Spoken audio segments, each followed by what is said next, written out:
بسم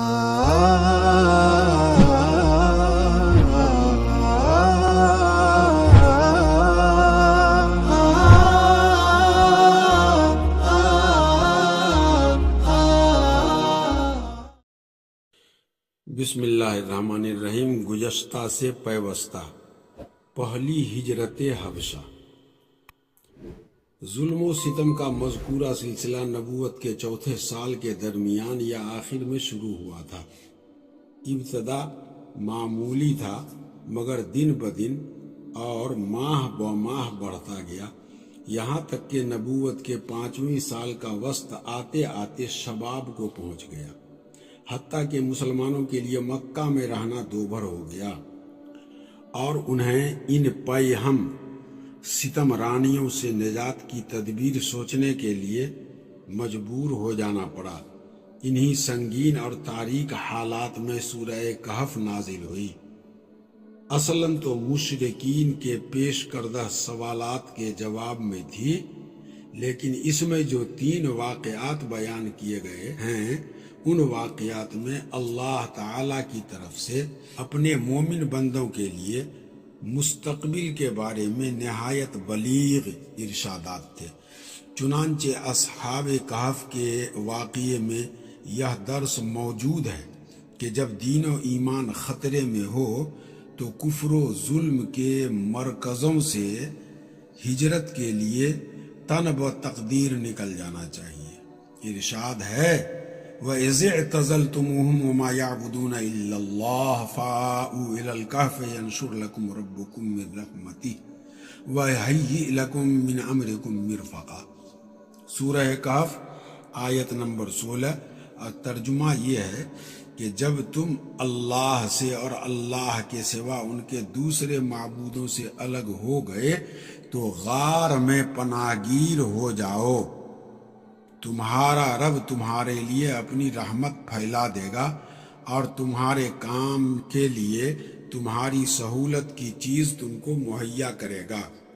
حضرت موسیٰ اور خضر کے واقعے سے یہ بات ثابت ہوتی ہے کہ نتائج ہمیشہ ظاہری حالات کے مطابق نہیں ہوتے، بلکہ بسا اوقات ظاہری حالات کے بالکل برعکس نکلیں گے، اور یہ سرکش مشرکین اگر ایمان نہ لائے تو آئندہ انہی مقہور و مجبور مسلمانوں کے سامنے سر نگوں ہو کر اپنی قسمت کے فیصلے کے لیے پیش ہوں گے۔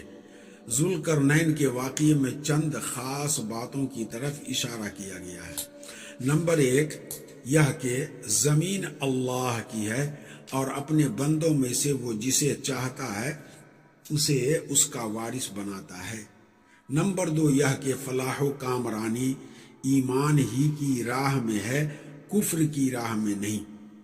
نمبر 3 یہ کہ اللہ تعالی رہ رہ کر اپنے بندوں میں سے ایسے افراد کھڑے کرتا رہتا ہے تو مجبور و مقہور انسانوں کو اس دور کے یاجوج و ماجوج سے نجات دلاتے ہیں۔ نمبر 4 یہ کہ اللہ کے صالح بندے ہی زمین کی وراثت کے سب سے زیادہ حقدار ہیں۔ پھر سورہ کہف کے بعد سورہ زمر کا نزول ہوا اور اس میں ہجرت کی طرف اشارہ کیا گیا اور بتایا گیا اللہ کی زمین تنگ نہیں ہے۔ قرآن کہتا ہے للذین احسنوا فی ہذہ الدنیا حسنہ وارض اللہ واسع انما یوفی الصابرون اجرہم بغیر حساب۔ ترجمہ جن لوگوں نے اس دنیا میں اچھائی کی ان کے لیے بہتری ہے اور اللہ کی زمین کشادہ ہے، صبر کرنے والوں کو ان کا اجر بلا حساب دیا جائے گا۔ ادھر رسول اللہ صلی اللہ علیہ وسلم کو معلوم تھا کہ اصحمہ نجاسی شاہ حبش ایک عادل بادشاہ ہے، وہاں کسی پر ظلم نہیں ہوتا، اس لیے آپ صلی اللہ علیہ وسلم نے مسلمانوں کو حکم دیا کہ وہ فتنوں سے اپنے دین کی حفاظت کے لیے حبشہ کو ہجرت کر جائیں، جس کو انگریزی میں آج ایتھوپیا کہا جاتا ہے۔ اس کے بعد ایک طے شدہ پروگرام کے مطابق رجب 5 سن نبوی میں صحابہ کرام رضی اللہ عنہم اجمعین کے پہلے گروہ نے حبشہ کی جانب ہجرت کی۔ اس گروہ میں 12 مرد اور 4 عورتیں تھیں۔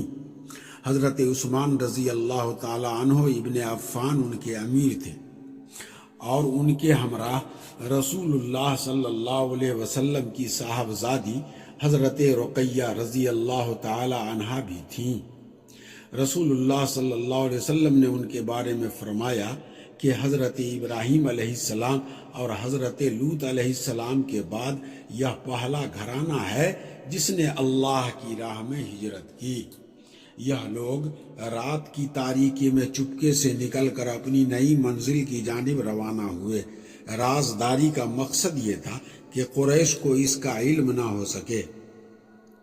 رخ ان کا بحر احمر کی بندرگاہ شعیبہ کی جانب تھا۔ خوش قسمتی سے وہاں 2 تجارتی کشتیاں موجود تھیں جو ان کو اپنے دامن عافیت میں لے کر سمندر پار حبشہ چلی گئیں۔ قریش کو کسی قدر بعد میں ان کی روانگی کا علم ہوا، تاہم انہوں نے پیچھا کیا اور ساحل تک پہنچے، لیکن صحابہ کرام رضوان اللہ علیہم اجمعین آگے جا چکے تھے، اسی لیے نامراد و ناکام واپس آئے۔ ادھر مسلمانوں نے حبشہ پہنچ کر بڑے سکون کا سانس لیا۔ اسی سال رمضان شریف میں یہ واقعہ پیش آیا کہ نبی صلی اللہ علیہ وسلم ایک بار حرم تشریف لے گئے۔ وہاں قریش کا بڑا مجمع تھا، ان کے سردار اور بڑے بڑے لوگ جمع تھے۔ آپ صلی اللہ علیہ وسلم نے ایک دم اچانک کھڑے ہو کر سورہ نجم کی آیت تلاوت شروع کر دی۔ ان کفار نے اس سے پہلے عموماً قرآن سنا ہی نہ تھا، کیونکہ ان کا دائمی وتیرہ قرآن کے الفاظ میں یہ تھا، لا تسمعوا لهذا القرآن والغوا فیہ لعلکم تغلبون۔ سورہ فصلت آیت نمبر 26۔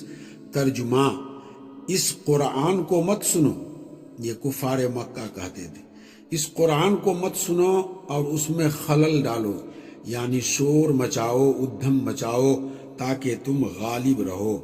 لیکن جب نبی صلی اللہ علیہ وسلم نے اچانک اس سورہ کی تلاوت شروع کر دی اور ان کے کانوں میں ایک ناقابل بیان رعنائی و دلکشی اور عظمت لیے ہوئے کلام الہی کی آواز پڑی تو انہیں کچھ ہوش نہ رہا۔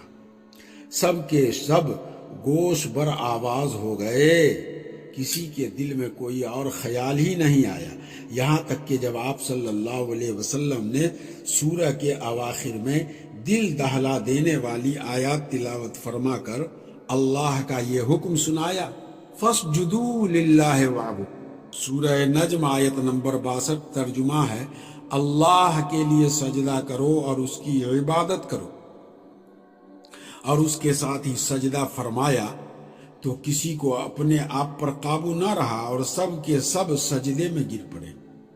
حقیقت یہ ہے کہ اس موقع پر حق کی رعنائی و جلال نے متکبرین و مستہزئین میں ہٹ دھرمی کا پردہ چاک کر دیا تھا، اس لیے انہیں اپنے آپ پر قابو نہ رہ گیا تھا اور وہ بے اختیار سجدے میں گر پڑے تھے۔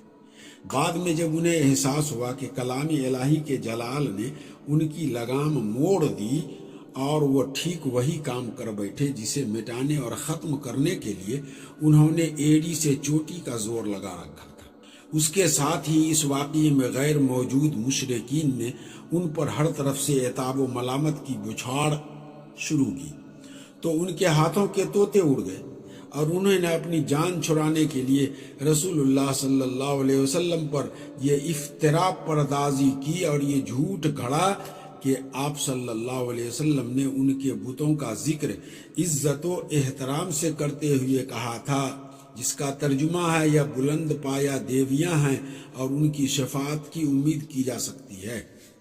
حالانکہ یہ سڑی ہی جھوٹ تھا جو محض اس لیے گھڑ لیا گیا تھا تاکہ نبی کریم صلی اللہ علیہ وسلم کے ساتھ جو سجدہ کرنے کی غلطی ہو گئی تھی اس کے لیے ایک معقول عذر پیش کیا جائے۔